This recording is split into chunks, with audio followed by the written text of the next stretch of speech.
Oui, voilà, bonsoir Monsieur Pinceau.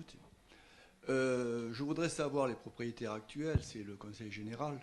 Je sais que cycliquement, ils font faire des études très onéreuses par les responsables, l'architecte des monuments historiques, etc. Et dernièrement, il y a eu une étude qui a été faite, enfin dernièrement, il y a 6 7 ans, qui a été très très bien faite, en profondeur, sur l'état du château, etc. Euh, les propriétaires actuels, bon, je sais qu'à un moment donné, ils voulaient le vendre pour le franc symbolique. Le parc, bon, le parc, on n'a jamais su. Les poteaux d'Ibord n'ont jamais voulu donner ou n'ont jamais eu les plans de ce parc. Je voudrais savoir au jour d'aujourd'hui si la collectivité, quelle qu'elle soit, si ce soit que ce soit l'État, la région ou le Conseil général, n'en parlons pas parce qu'ils sont propriétaires mais sans plus. Est-ce qu'ils ont des projets là-dessus? Est-ce que voilà où ça en est? Ah, on est vraiment dans le bleu de ce point de vue-là.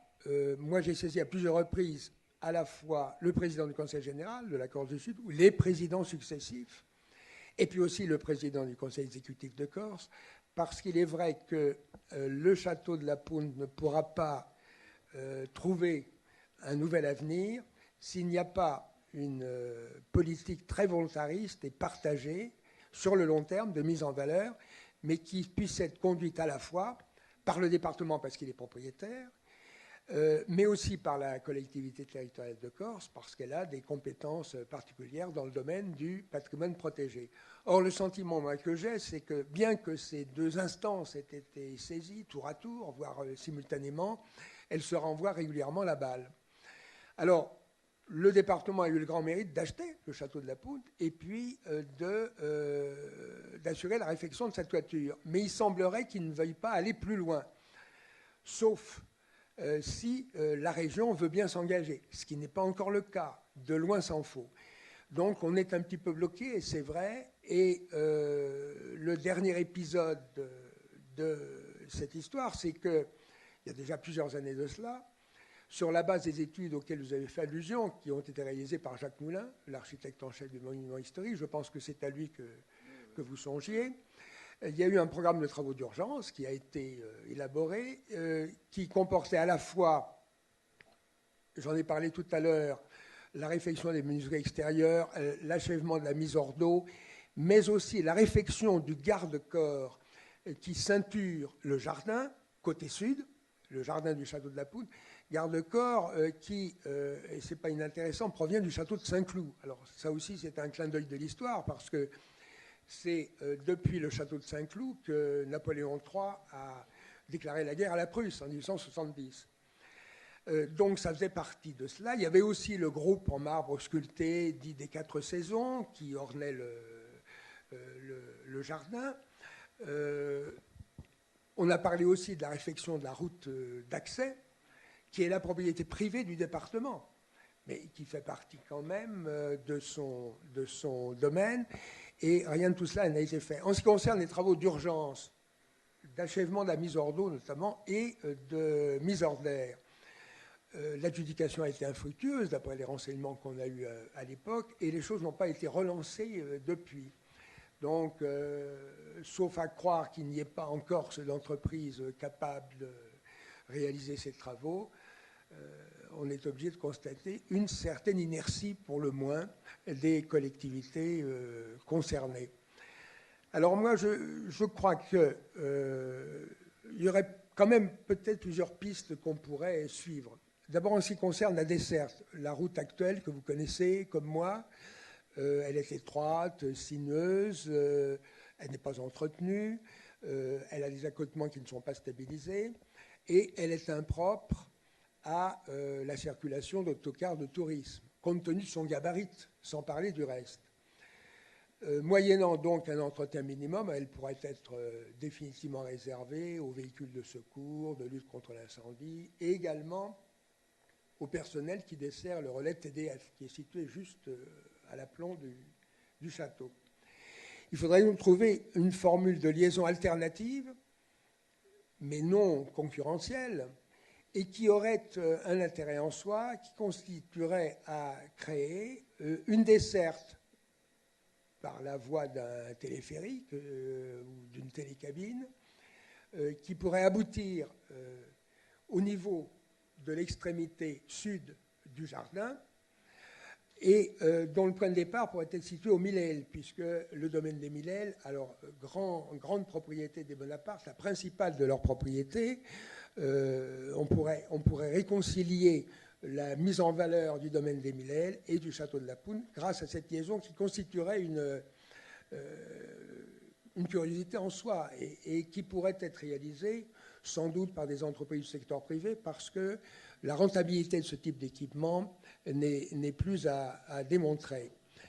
Donc voilà, et puis alors une mise en valeur des abords immédiats, une réfection au moins sommaire des pièces d'apparat du rez-de-chaussée, avec la mise en place d'une grande exposition permanente qui pourrait avoir pour thème la Corse, la France et l'Europe d'un empire à l'autre, et qui permettrait d'illustrer de façon très concrète et très suggestive les liens de la Corse avec l'Italie, à travers notamment la période des Bonaparte. Il faut savoir que la grande-duchesse de Toscane, Elisa Bonaparte, c'était l'une des sœurs de Napoléon.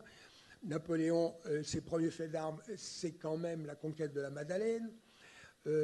Quant à Napoléon III, il a joué un rôle déterminant dans la réalisation de l'unité italienne.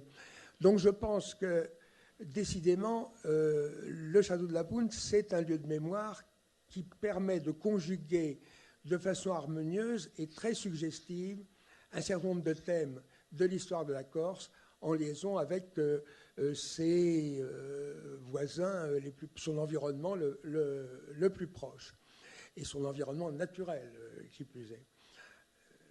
Tout cela a déjà été mis sur la table, a déjà été exposé à plusieurs reprises, et je ne pense pas qu'on puisse opposer à ce programme minimum l'argument consistant à dire qu'on n'a pas les moyens financiers de le réaliser, parce que je pense que ça pourrait l'être au moindre frais. Mais jusqu'à présent, il n'est pire sourd que celui qui ne veut entendre. Je n'ai pas eu d'écho favorable quant à la réponse qu'on pouvait faire à ce type de suggestion.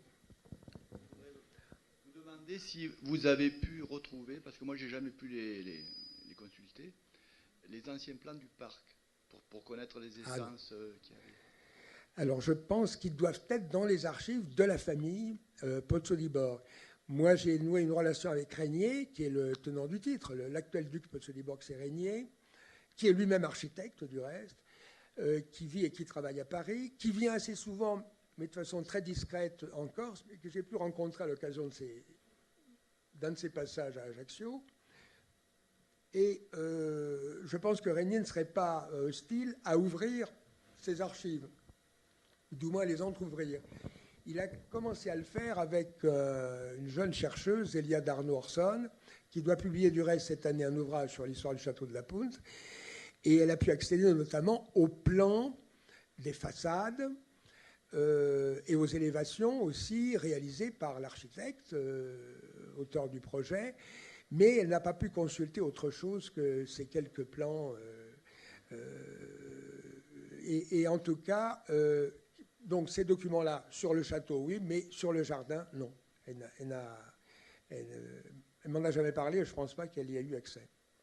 Parce que là, vous parlez de ce qui était non seulement le jardin que j'ai montré sur cette grande vue panoramique. Oui, les 40 hectares. Voilà, mais aussi, il y avait au-delà, et jusqu'à la limite de la propriété, en tournant le dos, encore une fois, à la façade sud du château, un jardin botanique. On sait qu'il a existé un jardin botanique. Et puis, il y a l'ensemble, comme vous le dites, alors des 40 hectares de la propriété qui ont dû être quand même exploités et entretenus à cette époque. Qu'on pourrait, à moindre frais, reboiser avec des essences. Bien sûr, bien sûr. Ils ont des petits sujets, en attendant que le château soit pris en compte. Alors, je crois que ce qui inquiète les élus responsables, c'est le coût de la restauration intégrale, proprement dite, du château. C'est pour ça que je me dis, on pourrait y faire les travaux minimums permettant de parer aux urgences et de stopper ou de stabiliser les processus de dégradation du château et mettre au contraire le paquet sur les abords, comme vous le suggérez vous-même. Parce que faute de pouvoir le visiter, dans la mesure où actuellement il ne comporte plus de mobilier, d'éléments de nature à nourrir une certaine muséographie en quelque sorte, la fréquentation des abords du château, une fois remise en état, convenablement entretenue, justifierait, je pense, le recours à la dépense publique, parce qu'il y aurait une fréquentation qui ne demanderait qu'à se concrétiser, je pense, à ce moment-là. Bon, ben, ma foi, Voilà. Je vous remercie. Je vois que ça vient toujours au même point. Eh oui, malheureusement. Merci. D'autres questions? Alors moi, j'en aurais deux. La première, sur le choix du site. Il y a 7 km, j'ai bien compris, entre Ajaccio, enfin le port, et le site actuel. J'imagine qu'à l'époque, il y avait d'autres possibilités de construction à proximité du port. Hein, en fin 19e, Ajaccio n'était pas aussi important qu'il ne l'est actuellement. Donc pourquoi avoir choisi ce site, difficile d'accès? Et l'autre question, c'est par rapport à cette histoire du château. Est-ce que si le château n'avait pas été construit avec les pierres des Tuileries, est-ce qu'on en parlera encore de ce château ou est-ce qu'il aurait disparu? Est-ce que son intérêt réside surtout sur l'origine des pierres ou sur le fait que c'est quand même un château imposant de la famille Pozzo-di-Borg? Donc, est-ce qu'on peut faire la part des choses, le tri entre ces éléments-là? Alors pour la première question, pourquoi ce choix de l'implantation dans ce lieu quand même très éloigné, malgré tout, sauf à vol d'oiseau, du centre-ville, et d'un accès qui reste, je vous l'accorde, relativement malaisé, même si, avec une bonne voiture, on arrive au sommet pratiquement en une demi-heure, hein, je le maintiens. Mais c'est vrai que c'est relativement excentré, vous avez tout à fait raison de le dire. Alors, il y a peut-être deux explications. Une qui est relativement objective, c'est que le désir du comte Charles Pozzo-di-Borg, c'était de construire à proximité du village ruiné de Pozzo-di-Borg, du village éponyme. Et aussi du lieu de fréquentation de sa famille. Je vous ai parlé de cette tour qui est très proche du château, qui est toujours la propriété des Pozzo-di-Borg, elle n'a pas été vendue au département, et épisodiquement, encore maintenant, certains membres de la famille y séjournent en été. Donc le château a été construit près du village de Pozzo-di-Borg, près de cette tour qui est restée la propriété de la famille, et je crois que c'est ça la raison objective qui justifie cette implantation. Alors, il peut y avoir une raison plus subjective, et ça fait partie de la tradition orale, et je ne dirais pas du non-dit, mais enfin d'une interprétation un petit peu particulière de l'histoire. On sait que les deux familles, après avoir été très liées, compte tenu de la rivalité, des ambitions de leurs deux représentants les plus notables, et de la rivalité politique qui les a opposés, Ajaccio restant la ville impériale, la ville natale de Napoléon, le choix de l'emplacement du château de la Poudre correspondait à une implantation telle que depuis le château de la Poudre, on peut voir et être vu. Il s'agissait d'avoir une vue plongeante et dominante, si l'on peut dire, sur la ville natale de Napoléon, et puis aussi d'être vu. Et c'est vrai que de plusieurs endroits en ville, à partir d'Ajaccio, on n'a pas trop de mal à découvrir le château de la Poudre, voir et être vu. Donc peut-être cette arrière-pensée pour solder l'histoire a peut-être présidé aussi à ce choix. Mais je pense que, voilà, entre ces deux raisons, on peut trouver une explication. Quant à la deuxième question, alors là, je crois que vous avez tout à fait raison. Si le château de la Poudre n'était pas la reconstitution, même encore une fois, mutatis mutandis, d'un pavillon du Palais des Tuileries, s'il ne constituait pas le seul vestige recomposé et réinterprété dans une certaine mesure, mais tout de même le seul vestige du Palais des Tuileries, je pense qu'on s'y intéresserait moins. Et on s'y intéresse d'autant plus en Corse que, et pour cause, il n'y a aucun château d'époque Renaissance autre que celui-là qui existe en Corse, puisque c'est bien le style dominant de la construction du château de la Punte. Donc ce caractère insolite peut aussi justifier le fait qu'on y attache un prix tout à fait particulier. Mais encore une fois, il y a les arguments historiques que l'on peut conjuguer, et je crois que pour justifier l'intérêt que l'on doit, et de plus en plus continuer à porter au château de la Punte, il faut en faire quelque chose. Il faut le réutiliser. Et c'est, je crois, un cadre tout à fait exceptionnel pour rendre vivante, accessible et assez consensuelle, finalement, une histoire qu'on ne connaît pas toujours si bien que cela, me semble-t-il. Et par rapport à cette idée d'un nouvel usage, de trouver une affectation nouvelle, on parle beaucoup de partenariats public-privé. Oui. En l'occurrence, il n'y a pas eu de groupes privés qui se sont intéressés à... Ça pourrait être une solution, effectivement. Mais je ne pense pas que ça a été envisagé jusqu'à présent. On en a parlé, mais on n'a jamais cherché à concrétiser. Alors, il y a quand même eu une étude assez approfondie de tous les scénarios susceptibles d'être envisagés pour réaliser la réhabilitation complète du château de la Punte. Donc, à la fois sa restauration, sa réutilisation et sa gestion future. Et c'est une étude collective qui a été réalisée par une promotion de l'Institut régional d'administration de Bastia et qui contient un certain nombre de pistes, de scénarios, d'hypothèses de travail qui sont, je crois, sinon tout à retenir, du moins à prendre en considération. Mais on en reste toujours au stade des hypothèses de travail, des avant-projets, des suggestions, et rien ne se concrétise.